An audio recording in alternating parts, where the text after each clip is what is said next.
I have great pleasure in welcoming the Prime Minister of the Islamic Republic of Pakistan, His Excellency Muhammad Nawaz Sharif. I invite him to address the General Assembly.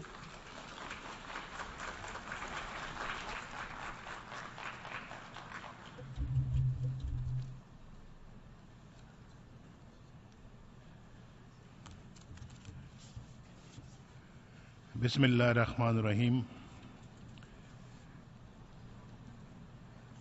Excellencies, distinguished delegates, ladies and gentlemen,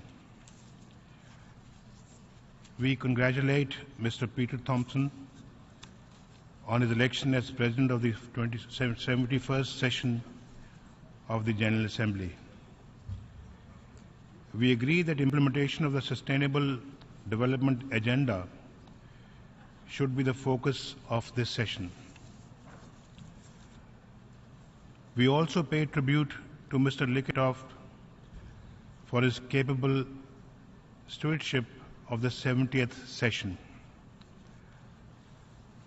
Mr. President, today, 3 decades after the end of the Cold War, our multipolar world is more free and vibrant, yet still chaotic and turbulent, more interdependent, but more unequal, more prosperous, yet still afflicted with poverty. We see spectacular progress, but also unprecedented human suffering. The world is at a historic inflection point. The international order established after the Second World War is passing away, but a new order has yet to emerge. Competition between the major powers is becoming more confrontational. This can pose serious threats to peace across Asia. A new Cold War threatens to engulf Europe. The momentum there towards greater union has already reversed. Barricades and walls are going up, especially against the tide of misery flowing out of a turbulent Middle East. In many countries, intolerance has revived the ghost of xenophobia and Islamophobia. Turmoil is intensifying in the Middle East. International efforts to defeat Daesh are therefore urgent. For this, it is essential to reconcile the divergent objectives and priorities of regional and external powers. Peace cannot be built when injustice prevails. The long festering tragedy of Palestine demands determined action by the international community.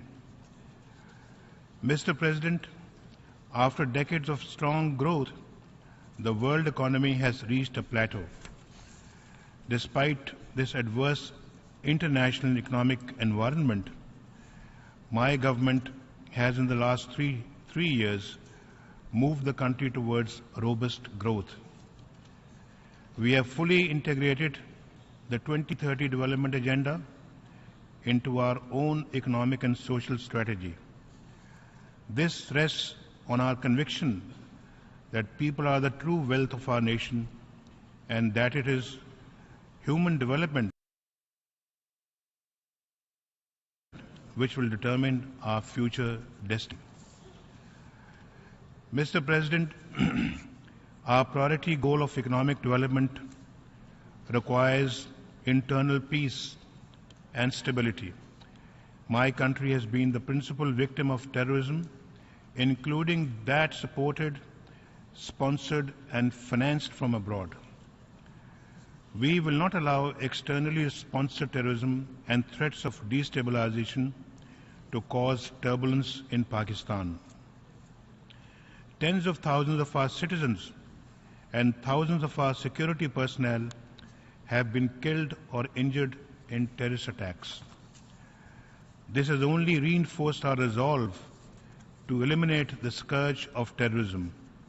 Our comprehensive strategy of law enforcement and targeted military operations has produced remarkable results and enabled Pakistan to turn the tide against terrorists. Pakistan's Zarbayaz operation is the largest, most robust and most successful anti-terrorism campaign anywhere in the world, deploying 200,000 of our security forces. Our comprehensive action plan has the complete endorsement of our people and our parliament, as well as our security forces, all of whom have made heroic sacrifices to defeat terrorism. Mr. President, terrorism, however, is now a global phenomenon which must be addressed comprehensively and in all its forms, including state terrorism. The international community must coordinate its efforts to accomplish this. These efforts should be taken collectively and not unilaterally by the passage of any laws with extraterritorial application targeted against certain countries. We will not win the fight against terrorism and violent extremism so long as we do not address their root causes. These lie in poverty and ignorance, political and social injustice and oppression, foreign intervention and occupation, and denial of the legitimate rights of the people and nations, especially the right to self-determination. Until these underlying causes are addressed, it will be difficult to counter the twisted narrative of violent extremists and terrorists.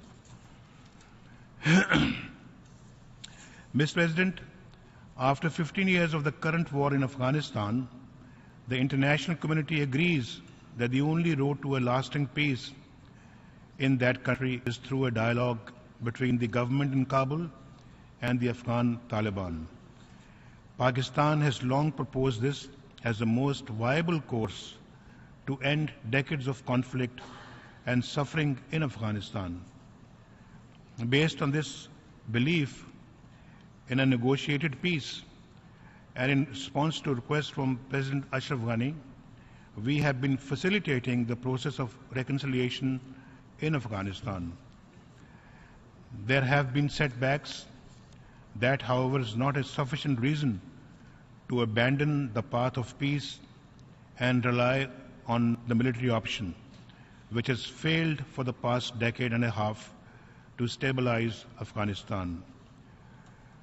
Progress will be assured only when the Afghan parties themselves conclude that there is no military solution to the Afghan war and work assiduously through a meaningful dialogue process for achieving reconciliation and peace at home.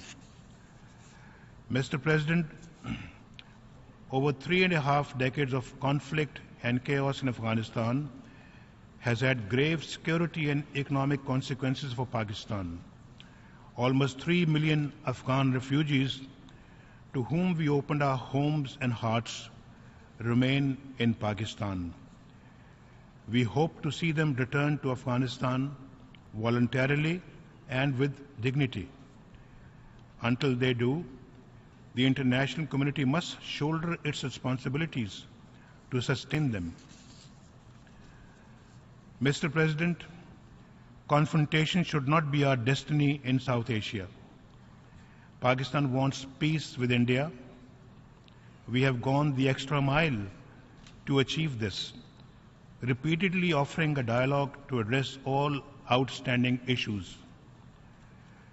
But India has posed unacceptable preconditions to engage in a dialogue. Let us be clear. Talks are no favor to Pakistan. Talks are in the interest of both countries. They are essential to resolve our differences, especially in Jammu and Kashmir dispute, and to avert the danger of any escalation. Mr. President, peace and normalization between Pakistan and India cannot be achieved without a resolution of the Kashmir dispute. This is an objective evaluation, not a partisan position.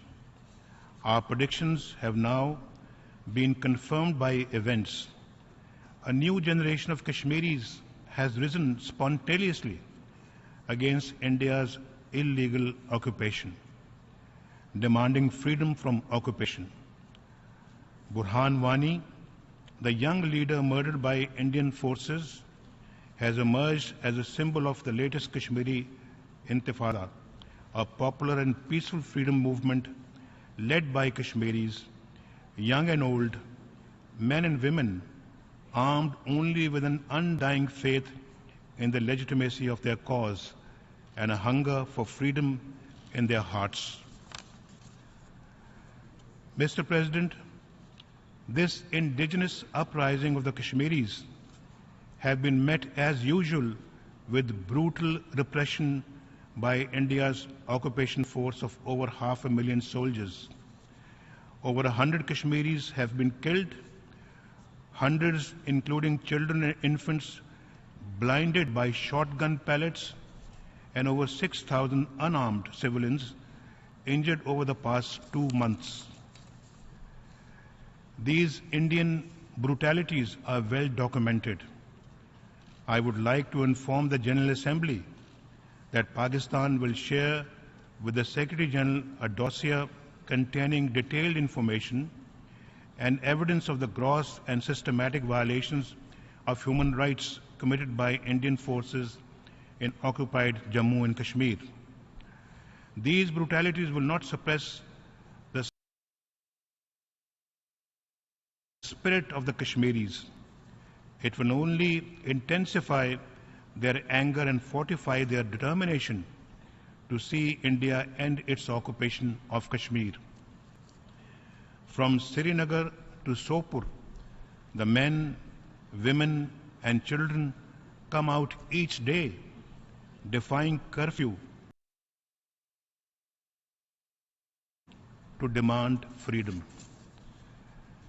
Mr. President, Pakistan fully supports the demand of the Kashmiri people for self-determination as promised to them by several Security Council resolutions. Their struggle is a legitimate one for liberation from alien occupation. International law and declarations of the United Nations on self-determination give the Kashmiri people the right to struggle for their freedom. Every year, the General Assembly unanimously adopts the resolution which reaffirms the right of all peoples to self-determination and calls on the states concerned to immediately end their occupation and all acts of repression. Mr. President, on behalf of the Kashmiri people, on behalf of the mothers, wives, sisters, and fathers of the innocent Kashmiri children, women and men who have been killed, blinded, and injured, on behalf of the Pakistani nation, I demand an independent inquiry into the extrajudicial killings and a UN fact-finding mission to investigate brutalities perpetrated by the Indian occupying forces so that those guilty of these atrocities are punished.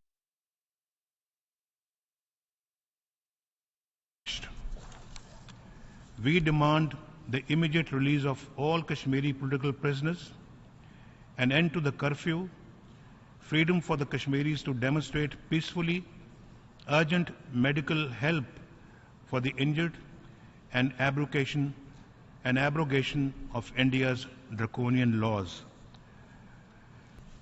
Mr. President, the Security Council has called for the exercise of the right to self-determination by the people of Jammu and Kashmir through a free and fair plebiscite held under United Nations auspices. The people of Kashmir have waited 70 years for implementation of this promise. The Security Council must honor its commitments by implementing its own decisions. This General Assembly must demand that India deliver on the commitments its leaders solemnly made on many occasions. To this end, steps should be taken by the United Nations to demilitarize Jammu and Kashmir and undertake consultations with India, Pakistan and the true representatives of the Kashmiri people to implement the resolutions of the Security Council.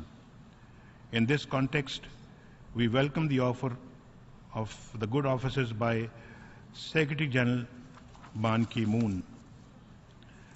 We will also open consultations with members of the Security Council to explore the modalities for implementation of the Security Council resolutions on Kashmir. Mr. President, the international community ignores the danger of rising tensions in South Asia at its own peril. For its part, Pakistan is committed to the establishment of strategic stability in the region. It neither wants nor is it engaged in an arms race with India. But we cannot ignore our neighbors' unprecedented arms buildup and will take whatever measures are necessary to maintain credible deterrence. We have consistently urged the conclusion of bilateral arms control and disarmament measures between Pakistan and India to prevent conflict and avoid wasteful military expenditure. We are open to discussing all measures of restraint and responsibility with India in any forum or format and without any conditions. We are ready for talks to agree on a bilateral nuclear test ban treaty. Today, from this rostrum, I would also like to reiterate our offer to India to enter into a serious and sustained dialogue for the peaceful resolution of all outstanding disputes, especially Jammu and Kashmir. Mr. President, as a responsible nuclear weapon state, Pakistan will continue to cooperate with all international efforts that seek to promote fair and equitable solutions to disarmament and non-proliferation challenges. We have introduced state-of-the-art measures to strengthen the safety and security of our nuclear materials and facilities. We have adopted a comprehensive export control regime that is fully consistent with international standards. Judged on the basis of objective criteria and without discrimination, Pakistan is fully eligible for membership of the Nuclear Suppliers Group. Mr. President, in our turbulent and interdependent world, the United Nations remains an indispensable organization to restore order and ensure global peace, stability, and prosperity. Its principles remain the crucial pillars of international legality, the guide for the conduct of member states, and the guarantor of the legitimate rights of all nations and peoples. The United Nations must regain its credibility as a central instrument for the promotion of peace, prosperity, and liberty. To that end, it should become more representative, transparent, and accountable. A comprehensive and democratic reform of the Security Council, which Pakistan supports, should enhance its relevance and representation. Creating new centers of privilege will do the opposite. Mr. President, Pakistan's unwavering commitment to the UN is well established.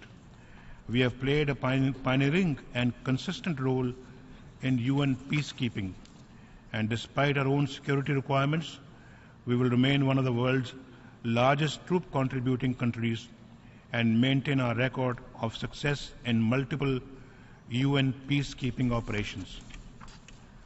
Mr. President, Pakistan has a vital stake in ending conflicts, fostering peace, fighting terrorism, strengthening democracy, promoting human rights, generating global growth, and overcoming the challenges of environmental degradation.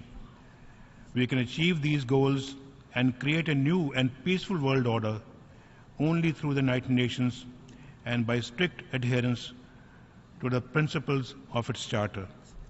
I thank you, Mr. President. On behalf of the General Assembly, I wish to thank the Prime Minister of the Islamic Republic of Pakistan for the statement just delivered, and I request protocol to escort His Excellency.